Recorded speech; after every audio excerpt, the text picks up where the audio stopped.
नमस्कार, Mahavir spoken English class के channel पर आपका स्वागत है। आज के इस वीडियो में हम सीखने वाले हैं शुड का यूज़ और शुड हैव का यूज़ हम सीखने वाले हैं। शुड का मतलब क्या होता है चाहिए, और शुड हैव का मतलब क्या होता है चाहिए था। चलिए इसकी शुरुआत करते हैं। चाहिए और चाहिए था में क्या फ़र्क है, एग्जाम्पल के द्वारा हम इसे समझेंगे। Point number 1, you should teach English.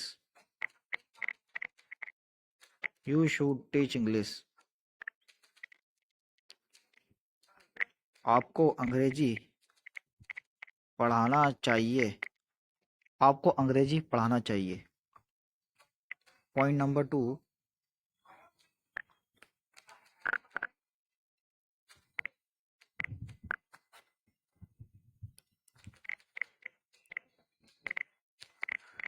they should they should frisk।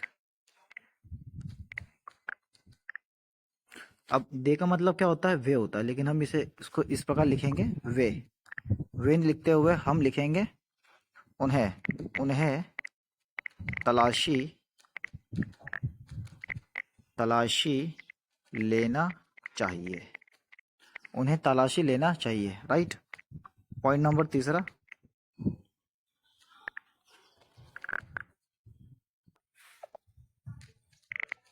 Rohit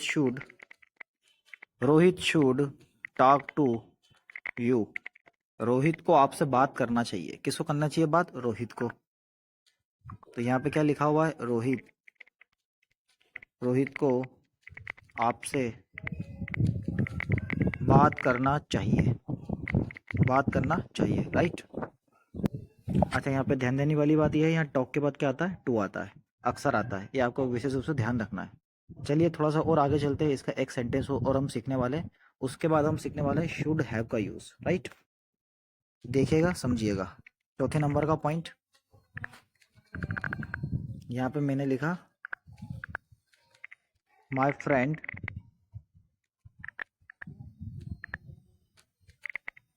my friend should work in company.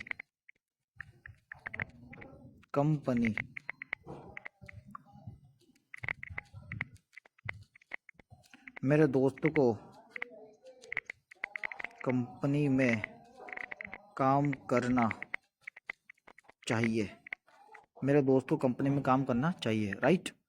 तो देखिए हमारा चौथे नंबर का सेंटेंस भी कंप्लीट हो गया है। अब बात आती है इसका निगेटिव कैसे बनाए, इसका इंट्रोगेटिव हम कैसे बनाए। तो यहाँ पे आप ध्यान दीजिए तीसरे नंबर सेंटेंस पर, Rohit should talk to you. Rohit को आपसे बात करना चाहिए, राइट। ये कौन सा हो गया? हमारा पॉजिटिव सेंटेंस हो गया। अगर इसी को हम निगेटिव बनाते हैं तो क्या करना पड़ेगा? Rohit should not. शुड के बाद हमें नॉट लगाना पड़ेगा। उसके बाद ये सेंटेंस हम ऐसे कैसे लिखेंगे। अब बात आती है इंट्रोगेटिव की। तो इंट्रोगेटिव के लिए आपको क्या करना पड़ेगा? शुड आपको पहले लगाना पड़ेगा और रोहित को बाद में लगाना पड़ेगा, है ना। जैसे should Rohit talk to you. क्या रोहित को आपसे बात करना चाहिए, है ना। इसका अर्थ ये होगा। अब चलिए जानते हैं हम शुड हैव का यूज, जो बहुत इंपॉर्टेंट है। शुड हैव का मतलब क्या होता है? चाहिए था। इसको मैं थोड़ा सा ऊपर कर रहा हूँ स्पेस के लिए, ताकि आप इसे आसानी से समझ पाए।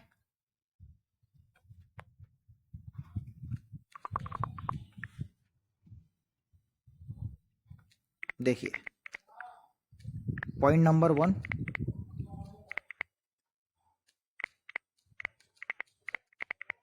I should have spoken English. I should have spoken English. यहाँ पे देखें आप, शुड हैव लिखा हुआ है, सब्जेक्ट लिखा हुआ है, शुड हैव लिखा हुआ है, और वर्ब का कौन सा फॉर्म लगाया मैंने? यहाँ पे third form. Speak, spoke, spoken. तो यहाँ पे थर्ड फॉर्म लगेगा और यहाँ आपका नाउन आएगा या other word.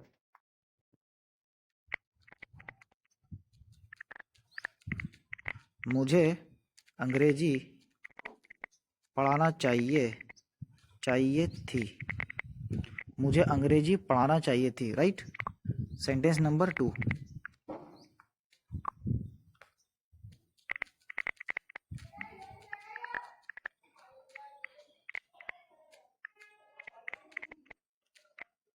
Rohit should have driven driven the carriage. Carriage. Rohit को गाड़ी चलाना चाहिए थी। रोहित को गाड़ी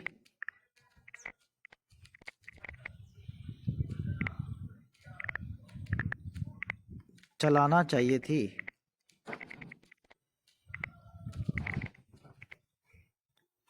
राइट। थर्ड वाला देखें आप।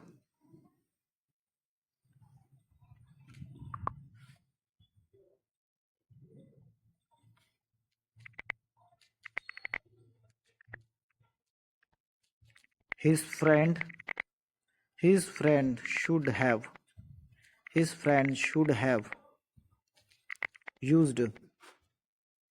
used मोबाइल या यूज्ड इंस्टाग्राम, ऐसा हम लिख सकते हैं। इंस्टाग्राम ज़्यादा बेटर रहेगा।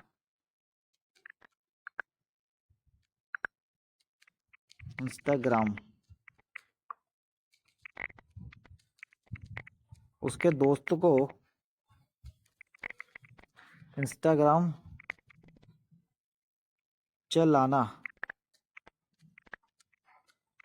चाहिए था। उसके दोस्त को इंस्टाग्राम चलाना चाहिए था। राइट। तो देखा आपने किस तरह से सेंटेंस बनाए शुड हैव के। यहाँ पे देखिए शुड हैव, दूसरे पे देखिए शुड हैव, तीसरे पे देखें आप शुड हैव। राइट। अब बात करते हैं इसका निगेटिव। निगेटिव बहुत ईजी है, आप यहाँ से देखिएगा। तीसरे पॉइंट से मैं आपको समझाने वाला हूँ। जैसा कि यहाँ लिखा हुआ है his friend should have used Instagram, उसके दोस्त को इंस्टाग्राम यूज करना चाहिए था या चलाना चाहिए था। यहाँ पे निगेटिव बनाना हो तो आप शुड के बाद आप नोट लगा सकते हो इसको इस प्रकार। राइट। और अगर इसका इंट्रोगेटिव आपको बनाना हो तो ये जो सब्जेक्ट है ये आपका शुड के जगह पे आ जाएगा और शुड जो है सब्जेक्ट की जगह पे आ जाएगा। तो इससे आपका क्या होगा, एक इंट्रोगेटिव सेंटेंस क्रिएट हो जाएगा। राइट।